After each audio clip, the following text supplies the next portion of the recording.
are here at the Girls Inc. studio in Las Vegas. And October is National Depression and Mental Health Screening Month, if you didn't know that. So I thought, I might be wrong, but I thought that would be a good topic on today's episode, because, this is something that I just recently have started opening up a little bit about myself, like publicly, which is super hard to do and super scary because you feel vulnerable. And I think for a long time there was like shame involved. For me personally, I just felt shame and I felt like embarrassed by my issues, my mental health issues. And I think only recently I even acknowledged and said the words out loud, like mental health. I used to call it out like as depression, as anxiety, as racing thoughts, whatever. But, I think the dialogue has been so healthy, open and transparent lately.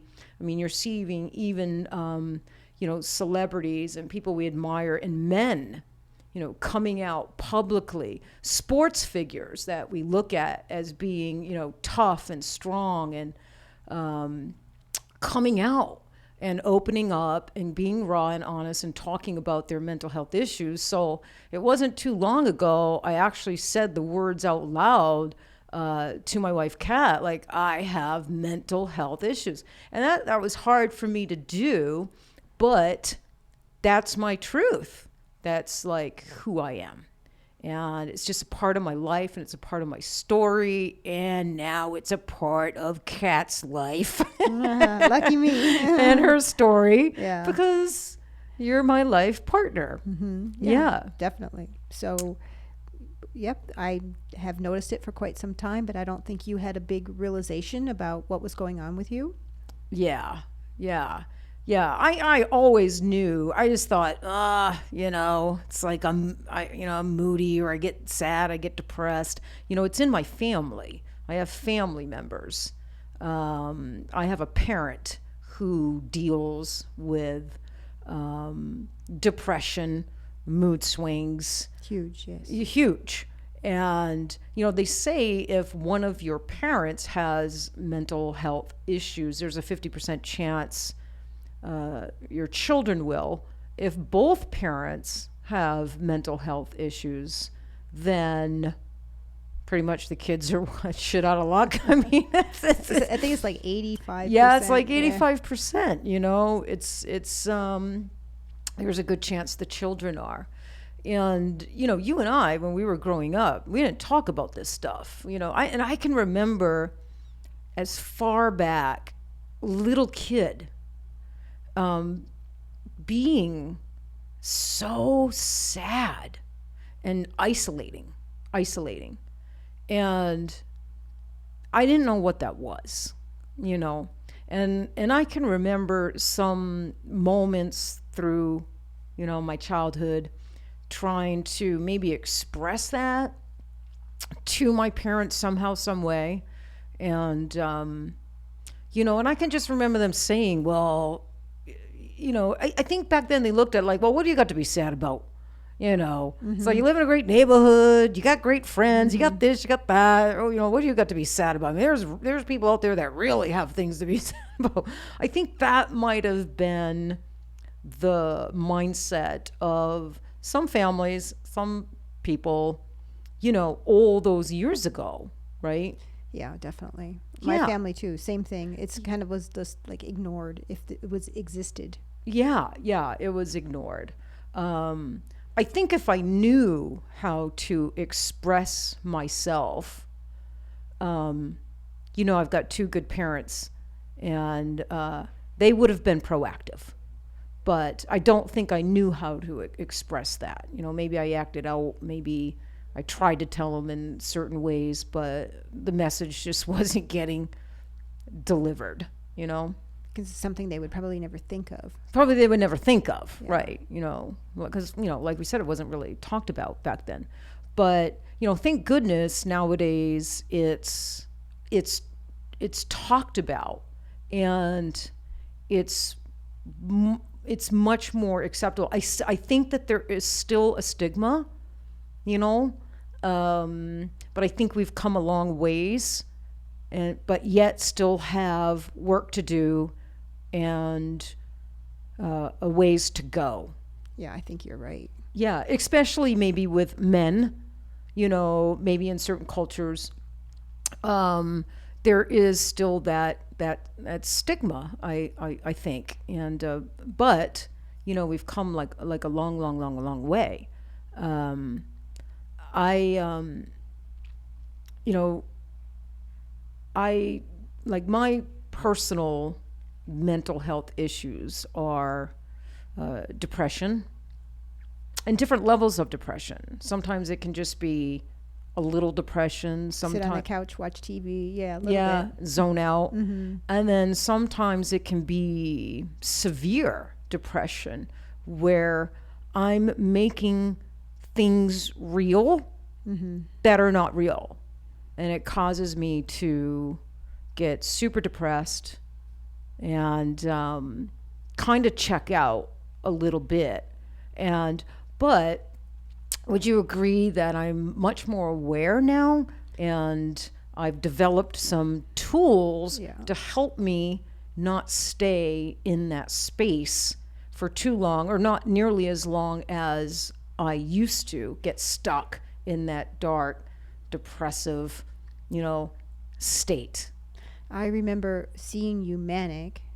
You had that mania where your eyes get wide and you talk really fast, and I would say, Teryn, you're manic. You'd be like, no, I'm not. You didn't even know. I don't even think you knew what it was, right? Yeah. I didn't even know what it was. And so I didn't know what it was. I didn't recognize it in myself. I just thought I was excited. You know, I just thought I was excited, but I didn't know why I couldn't stop talking so fast. I didn't know what, and I could physically feel my eyes big. Like it almost like exhausted my eyes. You were excited, but you were also irritable at the same time. Yeah. It was all in one. It was all in one. So did a lot of research, talked to a lot of people, did a lot of, you know, self-awareness and just taking a long, hard look at myself. And, you know, those are called manic episodes. And I remember when I was researching like manic episodes, what is manic behavior? And they tend to attach that to bipolar disorder. And I've never been diagnosed with bipolar or anything like that. I don't think I have bipolar. Well, there's levels to bipolar too. Yeah. So maybe I am low level, you know, maybe, you know, because I do get those manic episodes. And of course, there's people out there that get those manic episodes on a scale and a level, you know, way beyond me. We all experience, you know, these issues differently. It affects us all differently. There's, you know, many different levels and components to them. So, but I do recognize now that I do get those manic episodes. Like, you know, for instance, and you notice this about me, after like a big conference, a big class, something really super exciting in PMU, you know, the high that I would be on, the energy, you know, that I would have, you know, it was fantastic, and I was so happy, and then the day after, it's like I would crash, and I would be so, like, I would feel so empty and so sad, and so I don't know. I don't even know if I can completely describe it, but it's a lonely feeling. I just felt so alone and just so sad. And you're the one who started really noticing that and gently talking to me about that, because you've got a really gentle way of bringing these things up to me and making me feel safe and comfortable and still loved and admired by you. And I think because of that, Kat, because you are patient and just the dialogue and the communication you and I have been able to have has helped me. It's helped me a lot. Yeah. Yeah. Mm-hmm. So I also remember you when after you'd have a bad migraine, like a series of days of migraines, when you finally started to come out of it, you'd be in a manic episode. I'd be in a manic episode. Yeah. Thank goodness I'm not getting those migraines anymore. You know. Thank goodness. Yeah. Yes. I'm doing medical grade Botox. Yes. Which I started about maybe 9 months ago or so, maybe longer. Oh, it's been great. It's been great. Anybody that needs it, get it. Yeah. Yeah. But you're right. I would get in these severe migraines for days on end, and they're debilitating. They stop you dead in your tracks. Sometimes I couldn't work or function or perform. And when you come out of that, I would have this urgent, desperate feeling to get as much work as done as possible because I just missed a few days, right? I felt like I was just like kicked out of my life, but do you remember what that would also do? The mania would sometimes trigger another migraine. Yeah. I remember, I mean, I would go to the mirror and like look at my eyes and go, what the fuck? My eyes are so big, I'd be like, you need to calm down. And I couldn't, I couldn't calm down. I didn't know how to calm myself down. I don't know, but but I've been having these behaviors and these mood things, OCD, as far back as I can remember, and I tried, I definitely went to, I seeked medical help, medical attention. I saw doctors. I was prescribed medicines. And the medicines, they didn't work for me. I know that they work for a lot of people and extremely helpful for a lot of people, but they didn't help me at all. And there was a couple different medicines, I think it made me worse. So I stopped using medicine prescribed by doctors. And I think, all those years ago, I think I started to feel hopeless, and it's painful when you're stuck in a brain like mine. I think people, it can be painful, it can be lonely, it can be sad, it can be a lot of different things. And I think that's why a lot of people start to self-medicate. I was just going to say that. Yeah. And that's what I started doing. I started self-medicating, and it took my pain away. So, but then you become an addict. And then that brings a whole slew of other problems and issues and obstacles and unhealthy behavior and unhealthy. Which can affect your relationship, your career, everything. It can affect everything. Everything. And I self-medicated in many different ways, not just through drugs, marijuana. I medicated many different ways. I developed addictions to lots of different things, just to take the focus off what was really happening to me and what I was feeling. I felt like when we got together, you were addicted even maybe to me.